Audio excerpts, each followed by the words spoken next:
Hi, my name's Adam, and in this video, I'm going to show you how to use leak queue mode on your ii900.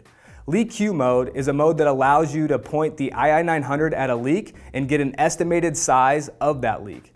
It'll also allow you to take the image that you capture and plug it into a reporting tool to get an estimated cost savings if you fix the leak that you find with the tool. Let me show you how to get into that mode. The first thing that you're going to do is turn on your ii900, and once it's on, you hit the touch screen. Then you select Image in the upper left-hand corner, and finally select Leak Queue mode. Once you see that circle populate in the center of the screen, you'll know you're in Leak Queue mode and you can go capture some images. Remember, the key is to get the leak inside the circle in the center of the screen. Even if you're seeing noise and reflections or even a leak outside of that circle, you're going to see this icon above that says No Target Found. Once you've got a leak positioned in the center, you're going to see two things happen. One, the distance is going to populate at the top, as well as the leak queue scale. Then you're good to capture the image. As you move closer and further away from the leak, the distance value will change, but the leak queue severity scale will not change.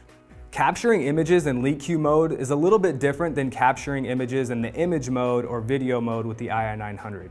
Once you've got the leak positioned in the center of the screen and you've got both the distance and the leak queue severity scale populated, you're going to want to push and hold the green button and hold the camera fixed on that leak for 1.5 seconds.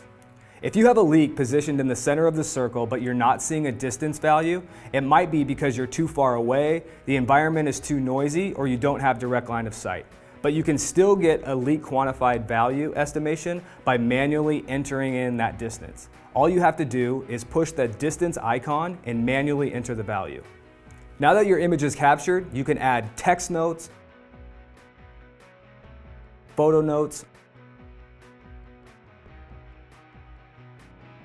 or tags to the image, then download into the computer and generate your report.